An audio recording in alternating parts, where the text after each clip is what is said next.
Welcome to BatMon. This is a short video to learn about what BatMon logic expressions can be used for. Each BatMon device has two pins that are controllable by BatMon depending on how you configure them. The first is the relay pin. This typically controls an automotive relay or a solid state relay. The second is the switch pin or the I/O pin.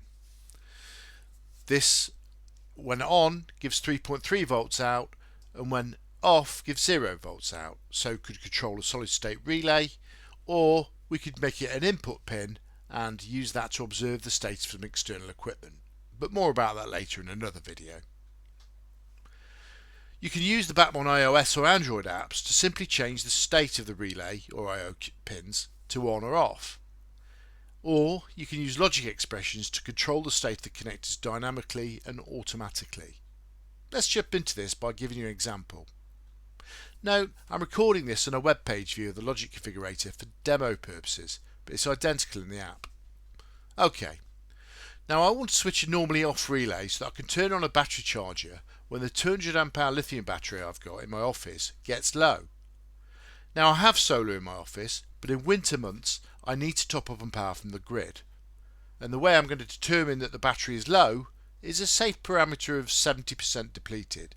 So for a 200 amp lithium battery, that's after I've consumed 140 amps. Let's configure that logic rule now. So we add an expression. We select the destination type, and that is to set the relay. I switch the relay on. We select the logical source, and in this case, out of all the sensors, we choose the amp hour measurement.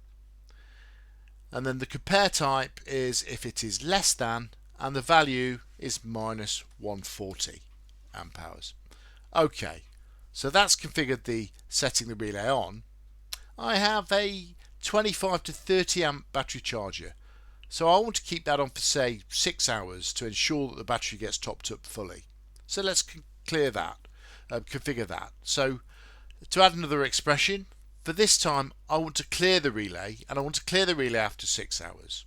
So we set the logical source type here of set relay duration.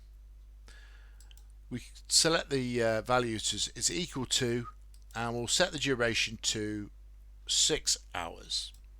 OK. Now we press submit, and the app will go and configure BatMon over Bluetooth, and these rules are set up.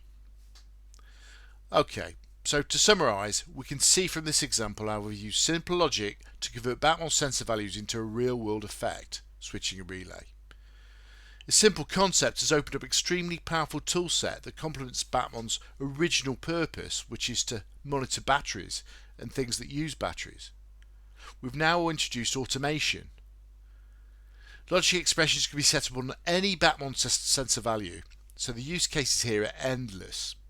We're really excited to hear about what clever things people are doing with BatMon logic expressions. Thank you.